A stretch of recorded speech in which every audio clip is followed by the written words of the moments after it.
부 조선생으로 잘 알려진 우리 디파이 리서처 언디파인 랩스 조동현 대표님 모셨습니다. 안녕하세요. 네, 안녕하세요. 혹시? 오늘 이제 여러분들께 드리고자 하는 얘기는 아마도 지금 방송 보시는 분들은 아마 코인 시장에 큰 관심이 좀 없다가 이제 최근에 이제 기관들이 이 시장에 들어오면서 한번 살펴볼까 정도의 이제 관심을 갖고 있는 분들이잖아요. 그러다 보니까 이 코인 시장이 어떻게 변화해 왔는지, 그리고 지금 버전의 코인 시장은 어떤지를 좀 전달드리고 싶었어요. 아무래도 이제 21년부터 아마 코인을 접한 분들이 굉장히 많으실 것 같고, 21년 그 시장 자체는 정말 포모장이었습니다. 제가 흔히 드는 예로 버스 기다리다가 사고 버스 내릴 때 정도는 되면은 한 30% 정도 올라왔던 그런 시기였거든요. NFT, 메타버스 하면서 굉장히 포모장이었고, 그때 당시는 사실 솔직히 말해서 알트코인 시장에 이 펀더멘털이라는 게 존재하지 않았습니다. 수익을 창출하는 기업도 없었고요. 그 다음에 코인의 어떤 쓸모도 없었어요. 그래서 사실 그때 당시에 어떤 코인 시장을 다시 한번 복기를 해보면 정말 가치가 없는 그 상태에서 모래성을 쌓았던 하나의 시장이었다라고 좀 보여집니다. 하지만 시간이 지나고 나서 2026년이 좀 도래했잖아요. 이때부터는 조금 많이 달라지기 시작을 했어요. 특히 기업들이 정말 매출을 발생시키기 시작을 했고, 또 매출을 활용해서 자사주 매입처럼 자신들이 발행한 코인을 사주기 시작을 했죠.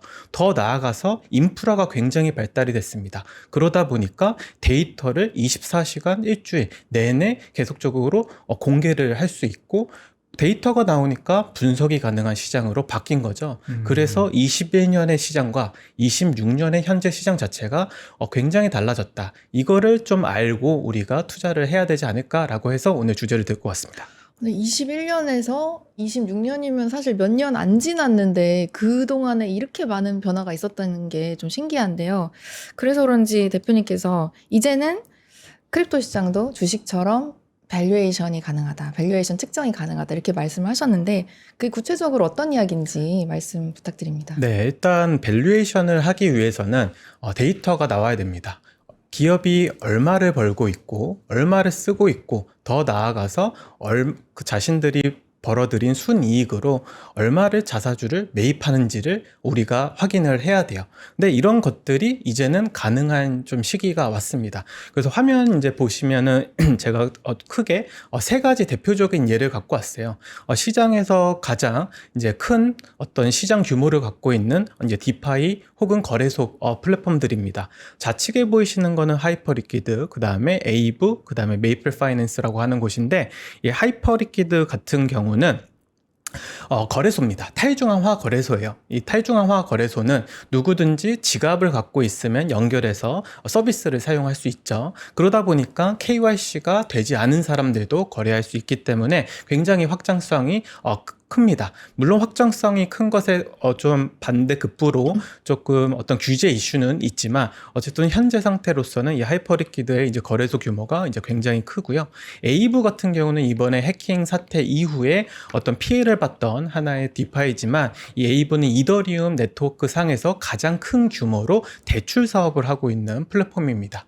특히 이제 기관뿐만 아니라 리테일들 상대로 이제 대출을 하고 있고, 은행처럼 자금을 수신받아서 리테일이나 아니면 기관들한테 대출을 해서 거기서 예대마진 비즈니스를 가져가는 이제 프로젝트예요. 메이플 파이낸스 같은 경우는 자금을 리테일들한테 수신해가지고 기관 대출만 해주는 플랫폼입니다. 이렇게 세 가지 어떤 프로젝트들을 좀 살펴보면은 굉장히 매출을 잘 내고 있어요. 그래서 하이퍼리퀴드 같은 경우는 이제 8억 달러가 넘는 그 매출을 2년 동안 발생을 시켰고, 11명이서 하이퍼리퀴드를 운영하기 때문에 운영 비용은 1%밖에 되지 않습니다.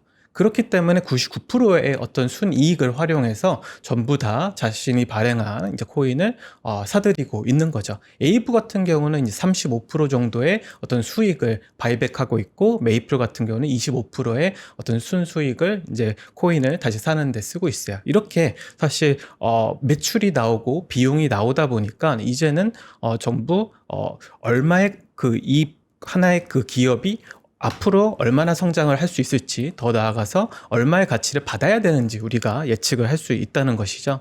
그래서 이제 화면에 이제 보시는 거는 이제 분기별 순이익의 어떤 변화입니다. 하이퍼리퀴드 같은 경우는 처음에 나왔을 때 어떤 코인을 중개하는 하나의 거래소로 머물러 있었어요. 하지만 이제 2025년 이제 말부터 조금씩 변하기 시작합니다. 어떻게 변하냐면 코인뿐만 아니라 귀금속, 더 나아가서 이제 원유 같은 것들을 이제 거래소에 지원을 하면서 사람들이 이제 다양한 자산을 이제 거래할 수 있게 중개를 하기 시작했죠. 그러다 보니까 25년도 3분기부터 갑자기 큰 이제 어떤 순이익을 이제 내기 시작을 합니다. 기존에는 코인 시장의 사이클에 따라서 거래소의 거래량이 달라지고 거래량이 달라지다 보니까 이익이 달라졌었죠. 상승장에는 올라가지만 하락장에는 떨어질 수밖에 없는 게 거래소의 사실 본질인데 그것을 좀 타개하기 위해서 토큰화된 주식뿐만 아니라 금, 은, 더 나아가서 원유까지 이제 확장을 했던 거죠. 그러다 보니 사실 이런 어떤 순수익도 계속적으로 개선이 되고 있는 것이고요.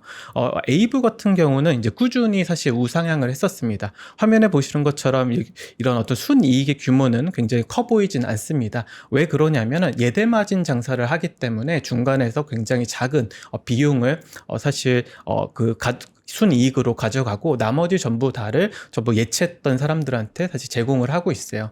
지금 현재 기준으로는 이제 두 자릿수의 이자를 제공하고 있지만 보통 때는 보통 한 4%에서 5%, 즉 어떤 미국 국채보다 조금 더 높은 수준의 좀 이자를 제공하고 있습니다. 메이플 같은 경우도 계속적으로 성장 중인데 이제 기간 대출을 하고 있고 기간 대출 중에서도 비트코인, 이더리움, 리플을 담보로 해서 스테이블 코인을 빌려주는 그런 어떤 비즈니스를 하고 있어요. 근데 이런 것들이 앞으로 계속적으로 성장세가 있다고 저는 생각하는 이유가 뭐냐면 아무래도 지니어스 법안과 그다음에 클래리티 법안이 지금 미국에서 통과가 됐고 클래리티 법안 같은 경우는 앞으로 통과가 될 것으로 예상이 되잖아요. 결국에는 스테이블 코인을 활용한 어떤 서비스를 이제 서비스들이 훨씬 더 가치를 더 많이 받을 수 있는 하나의 국면으로 들어갈 것 같고 또 지금 이제 비록지만 하락장이지만 굉장히 많은 기관들이 이 시장에 들어오고 있습니다. 기관들도 사실 한국 기관들이야 법이 바뀌지 않아서 사실 디지털 자산을 보유하고 그것을 활용한 활동들을 할 수 없는데 미국 같은 경우는 굉장히 활발하게 하고 있습니다. 헤지 펀드뿐만 아니라 아니면 굉장히 큰 규모의 자금을 운영하는 기관들도 자신들이 갖고 있는 비트코인, 이더리움, 더 나아가서 리플까지 담보로 맡겨서 돈을 빌리고 그 빌린 돈으로 다시 재투자해가지고 수익을 창출하고 있거든요. 이런 것들로 봤을 때 이제는 앞으로 디파이에서 돈을 벌고 있는 프로젝트들의 어떤 그 기업 가치가 계속적으로 올라갈 수 있을 것 같다라고 좀 보여집니다. 근데 한 가지 조금 기존 어떤 전통금융 산업과 조금 다른 건 뭐냐면 전통금융 산업에서는 기업의 어떤 매출 규모, 매출 성장이 눈에 띄게 좋아지고 또 이익이 이렇게 개선이 돼도 사실 배당을 많이 하지 않잖아요. 아무래도 미래의 사업을 확장하는데 더 많은 자금을 재투자하기 때문이죠. 근데 이 크립토 시장의 이런 기업들 자체는 자신들이 발행한 이제 코인을 계속적으로 매입을 합니다. 그렇기 때문에 밸류에이션 할 때 가장 중요한 건 뭐냐면 얼마나 많은 규모의 바이백을 하는지가 중요해요. 아무리 매출이 높고 순이익이 높다고 한들 자신이 발행한 코인을 다시 사주지 않으면 사실 코인을 홀딩하고 있는 주주와 이제 어떻게 보면 같은 위치에 있는 홀더들한테 가치가 돌아가지 않잖아요. 즉 서비스의 가치와 그다음에 이 코인의 가치가 일치되지 않기 때문에 이거를 어떻게 얼마나만큼 이제 이익을 이렇게 연결시키느냐가 굉장히 중요합니다. 그래서 화면에 이제 보시는 것처럼 이제 바이백 규모에 따라서 사람들의 관심을 끌 수 있고 더 나아가서 앞으로의 어떤 그 사업을 하는데 더 많은 자금을 끌어올 수 있다 이렇게 보시면 될 것 같습니다. 네. 그냥 굉장히 지금 끊임없이 설명을 엄청 잘해주셨는데 네. 일단 보시는 분들이 궁금해하실 부분이 몇 가지 있는 것 같아요. 왜 저 세 가지를 가져온 거냐라는 부분이 있을 것 같은데 일단은 잠깐 띄워주시면 하이퍼리퀴드는 이제 선물 거래소입니다. 그리고 네. 에이브는 이제 대출 플랫폼이라고 보시면 되고요. 메이플 파이낸스는 기관 투자자들에게 신용을 제공하는 그런 이제 플랫폼인데 요 세 가지가 사실 이 이름만 놓고 보면 크립토 투자를 조금 하신 분들은 부인할 수 없는 최근에 가장 흥했던 분야별 이제 섹터의 뭐랄까요 대장주라고 할 수 있는 부분들이기는 합니다. 네. 근데 오늘 이제 조 선생님께서 조동현님께서 요 세 가지를 꼽아온 거는 그런 어떤 트렌디함 말고도 사실 이 친구들은 최근에 매출과 이익 그리고 이익을 어떻게 환원하는가 대부분 이제 자사주 매입이라는 방식을 비슷하게 해서 토큰을 사들이는 방식 그러면 이제 토큰 가격이 올라갈 가능성이 높아지겠죠. 네. 그런 공통점들을 가지고 있다. 이렇게 이제 설명해 주신 거고요. 네. 어떤 게 그냥 궁금하시죠? 계속 움찔움찔했는데. 네, 지금 뭐, 사실 저희 변호사님의 몸이 상당히 앞으로 기울어져 있습니다. 네, 왜냐면 저도 이제 화면에 이게 떠 있으면 제가 안 나오잖아요. 그럼 네. 저도 이렇게 하고 들여다보거든요. 네, 그러면서 설명을 듣고 엄청 있는데. 이제 지금 이제 관심을 많이 지금 보이고 네. 계신데 어떤 부분이 궁금하시죠? 그냥 그 표를 봤을 때 이제 네. 바이백의 규모가 크다는 걸 좀 강조해 주시긴 했으니까. 근데 바이백이라는 게 늘 좋기만 한 건 아닌 것 같은데 그걸 또 어떻게 하냐가 중요한 거 아닌가요? 사실. 결국에는 이제 바이백이 아무리 이제 많이 한다고 한들 사업이 잘 안 되면 아무 소용이 없는 거잖아요. 그쵸. 그래서 이제 한 개별적인 어떤 이런 스타트업들이 얼마나 이제 큰 성장성을 갖고 있는지도 굉장히 중요한 것 같아요. 그런 측면에서 이제 하이퍼리퀴드가 가장 좋은 예시고, 사실 이 프로젝트 때문에 이제 코인 시장에서 밸류에이션을 해야 된다는 목소리가 커지기도 했었어요. 하이퍼리퀴드 같은 경우는 선물 거래소고, 그 다음에 현물도 지원하지만 어쨌든 이 시장에서 한 50% 정도의 점유율을 갖고 있는 선물 거래소인데요. 이 선물 거래소라고 하면 결국 코인을 거래하는 레버리지를 활용해서 거래하는 그런 어떤 비즈니스를 갖고 있잖아요. 근데 자신들이 99%를 전부 다 바이백을 해도 계속적으로 이제 기술 개발을 할 수 있는 또 구조도 갖고 있습니다. 그게 무슨 말이냐면 기존의 이제 기업들은 자기네들의 이 꿀단지를 지키기 위해서 자기 자체적으로 개발을 보통 하죠. 그리고 자기네들이 기능 개발하면 거기에 하나씩 얹어가지고 이제 플랫폼을 확장해 나갑니다. 근데 이런 어떤 이 크립토 내에 이 거래소들, 더 나아가서 이 디파이 거래소들은 누구든지 원하면 기여를 할 수 있어요. 그래서 자발적으로 이 거래소 위에다가 새로운 기능을 만들고 그거를 배포해서 돈을 벌 수 있는 기능을 만들어냈어요. 그게 대표적으로 앞에 말씀드렸던 이러한 금, 은, 구리, 그 다음에 원유 이런 것들을 거래할 수 있게 한 게 하이퍼리퀴드 회사가 자체적으로 유동성을 보고 기술을 개발해서 상품 출시한 게 아닙니다. 제3의 스타트업이 이 하이퍼리퀴드라고 하는 거래소에 옵틴, 즉 적용을 한 거예요. 네. 그래서 사실 확장성이 굉장히 좋습니다. 왜냐하면 한 회사가 모든 거를 계획하고 이 확장을 해나가는 것이 속도 측면에서는 좀 느리고 굉장히 좀 어렵잖아요. 왜냐면 인력도 많이 들고 그러다 보니까 코인베이스 같은 경우는 하이퍼리퀴드보다 순이익 측면에서 봤을 때 굉장히 낮지만 사람들이 한 3,000명 돼요. 근데 하이퍼리퀴드는 11명인데 그들이 만든 순이익을 만들고 있거든요. 그렇게 할 수 있었던 이유는 이게 오픈되었기 때문이에요. 누구든지 자신들의 거래소에 새로운 기능을 출시해가지고 거기서 나오는 수수료의 반을 너네가 가져가라. 반은 우리가 수치를 하고 그 수치한 어떤 이익을 다시 자신들이 발행한 코인을 사는 데 쓸게. 이렇게 정책을 만들어냈기 때문에 결국 누구든지 시도해 볼 수 있는 거죠. 이렇게 사실 일반 우리가 있는 트레이디파이에서 어떤 기업도 이런 형태를 가질 수는 없어요. 근데 이게 크립토 시장의 프로젝트니까 이게 가능한 거죠. 그래서 크립토 시장의 장점은 역시 확장성이 높다. 다만 이 보안적인 측면에서 아직도 결함이 있는 게 보이기 때문에 좀 위험하지만 어쨌든 성장하는 측면에서 봤을 때는 이 크립토 시장이 굉장히 빠르다라고 보시면 될 것 같아요. 근데 누구나 그 하이퍼리퀴드 안에서 나만의 뭐 무언가를 만들고 런칭을 하고 수수료를 받을 수 있다고 하면은 사실 그 프로젝트들은 그럼 관리를 어떻게 하나요? 하이퍼리퀴드는? 프로젝트를 하이퍼리퀴드가 관리한다기보다는 그러니까 네. 어떤 식으로 이루어지냐면 하이퍼리퀴드가 운용을 하는 이제 선물 거래의 그 엔진이 있습니다. 네. 요거를 사서 이제 자기가 원하는 상품을 올릴 수 있게 돼 있어요. 아. 그리고 이제 거기서 나오는 수수료를 쉐어하고 사실 엔진이 같기 때문에 이제 사용자들도 글로 유입될 수 있고 이런 장점이 있는 거고요. 아, 그렇군요. 아니, 아까 네. 1부 때 이제 해킹 이야기가 나왔어서 네. 이제 자꾸 그냥 랜덤한 사람들이 들어와서 이렇게 자유롭게 확장을 한다는 건 좋기도 하지만 또 해킹의 위험이 있지 않을까 이런 생각이 문득 들어서 여쭤봤어요. 해킹의 위험은 사실 이제 어떤 네. 온라인 서비스를 제공하는 팀한테도 있는데 하이퍼리퀴드의 장점이 뭐냐면 얘네는 구조가 되게 단촐합니다. 아, 단촐합니까? 네. 그 선물 거래소고.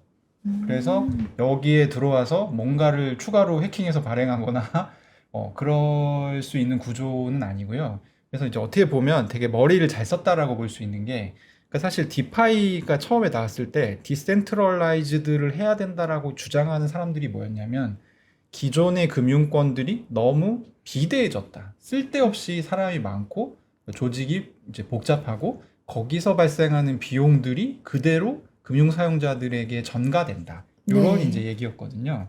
근데 사실 이제 그때는 이렇게 어떤 덩치를 키우지 않고 금융 서비스를 제공하기가 어려워서 이 기술력이 되게 일천했는데 네. 하이퍼리퀴드 같은 경우는 그 부분을 굉장히 잘 풀었고 그러니까 어떻게 보면 저는 약간 적정 기술 같다는 생각이 좀 들어요.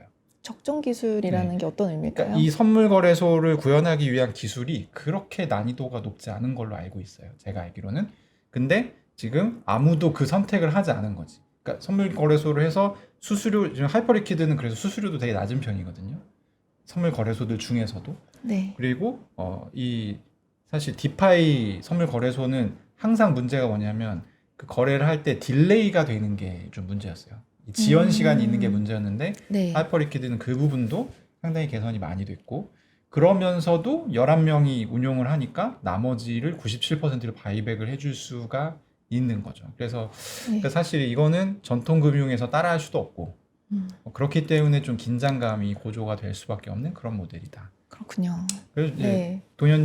조동현 대표님께서도 사실 그래서 앞으로도 좀 성장 가능성이 계속 있다라고 평가를 하시는 것 같습니다. 그렇죠. 이제 오늘 이제 주제가 결국에는 밸류에이션이 가능한 코인 시장으로 이제 바뀌고 있다라는 걸 전달드리다 보니까 대표적인 사례가 이제 하이퍼 리퀴드였고요. 그 외에도 이제 앞서 이제 언급드렸던 두 가지 프로젝트도 사실 밸류에이션이 가능한 프로젝트입니다.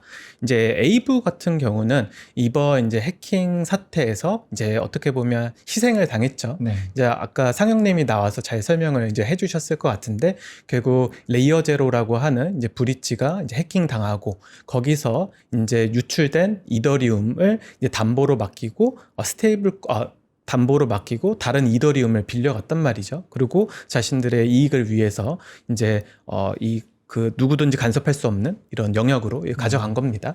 그때 이제 에이브 같은 경우는 이 사업 자체가 결국 이더리움이나 다른 우량 자산을 담보로 해서 다양한 자산을 빌려갈 수 있는 하나의 은행 같은 역할을 했었어요. 근데 은행이다 보니까 사실 중간에서 이제 마진을 먹는 장사를 하는 거죠. 근데 이제 에이브 같은 경우는 이제 해킹 당하기 전까지만 하더라도 그리고 올해 이제 상승장 때 화면에 보시는 대로 굉장히 큰 자금을 운영했습니다. 36빌리언 달러니까 하나로 하면은 거의 한 45조 원 정도의 운용 규모를 갖고 있었던 거예요.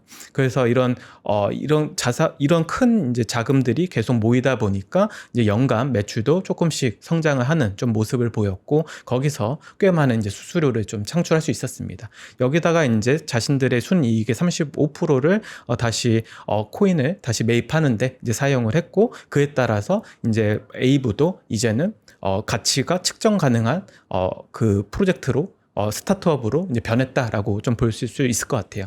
근데 지금 이제 주말 동안 이제 해킹을 당해서 지금 이 TVL 즉 이 플랫폼에 묶인 자금이 굉장히 줄어들고 있습니다. 그래서 앞으로는 이 수치가 어떻게 바뀔지에 따라서 또 이 토큰의 가격도 바뀔 거예요. 왜냐?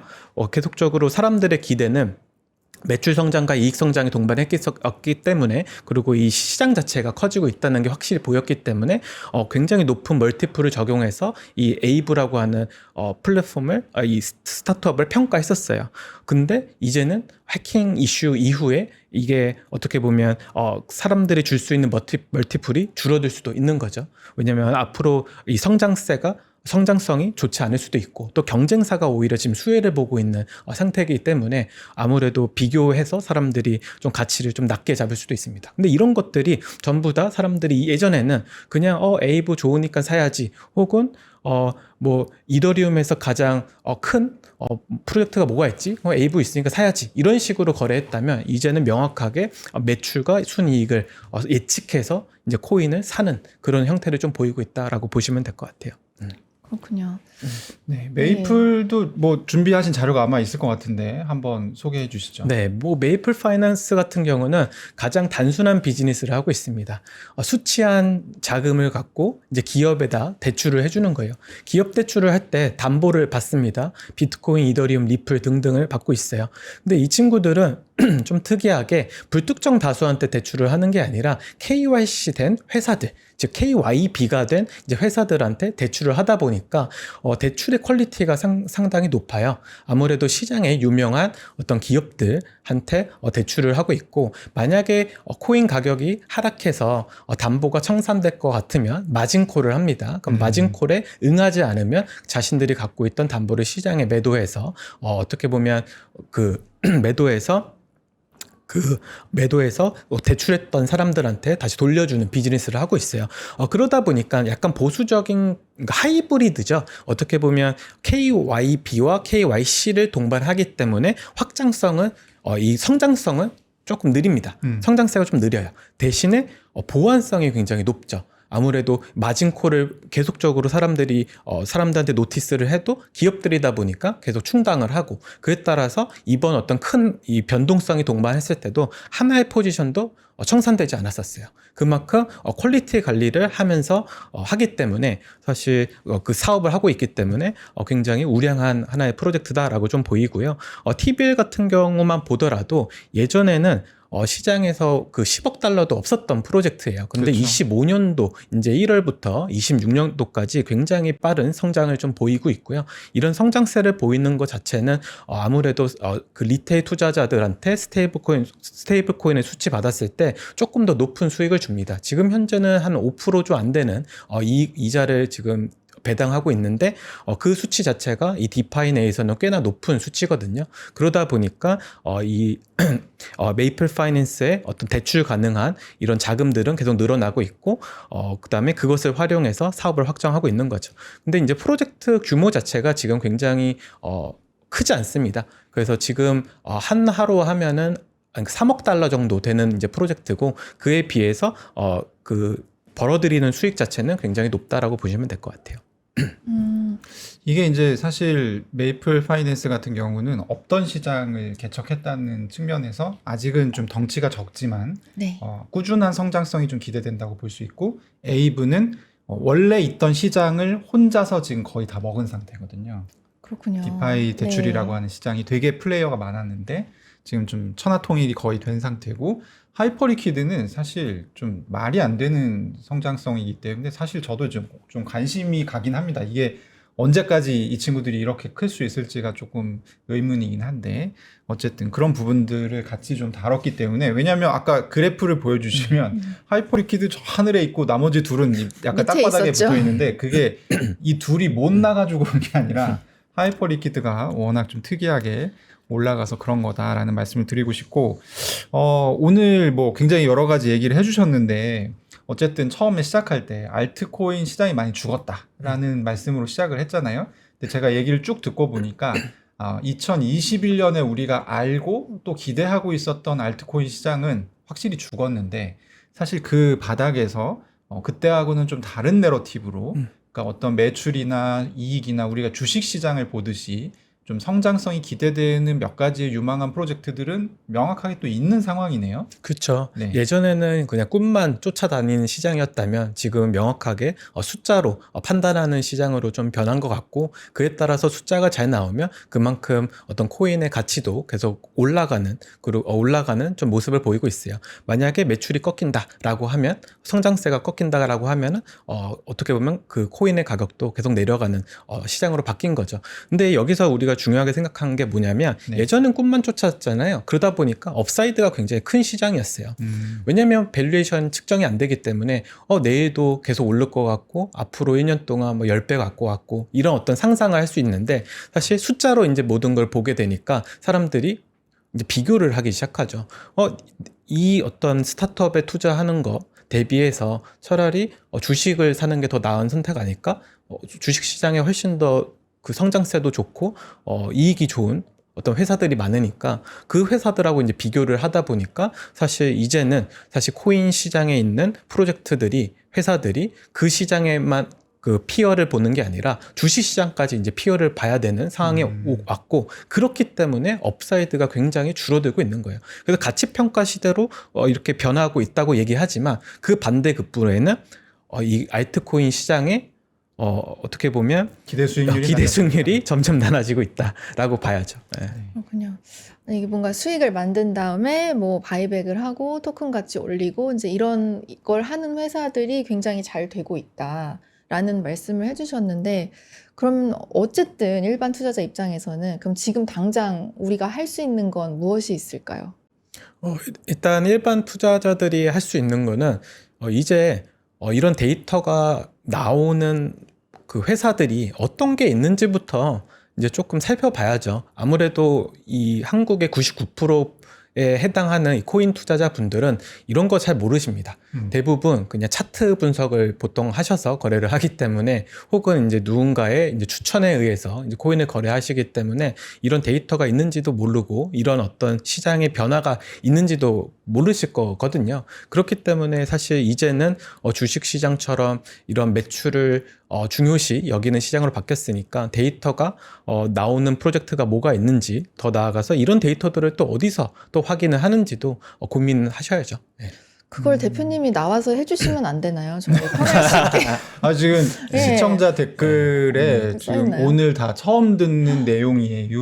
뭐 오늘 내용 너무 맞아요. 좋다. 다시 돌려봐야겠다. 네. 이런 얘기들이 계속 지금 떠 있거든요. 그래서 오늘 굉장히 좋은 말씀을 해주신 것 같고 끝으로 저희가 한 가지 좀 궁금해서 여쭤보고 싶은 거는 그동안에 보통은 이제 그 어떤 이 끝없는 알트코인의 기대감 에 따라서 투자하는 방식을 보통 저희 이제 내러티브 투자라고 불렀습니다. 이게 내러티브는 얘네가 지금은 뭐 숫자로 계량할 수도 없고 뭐도 없지만 어떤 서사를 봤을 때 네. 얘네가 그 끝이 굉장히 창대할 수 있다. 뭐 이런 기대감으로 투자를 하는 방식이고 이게 굉장히 전통적인 방식이었어요, 사실은.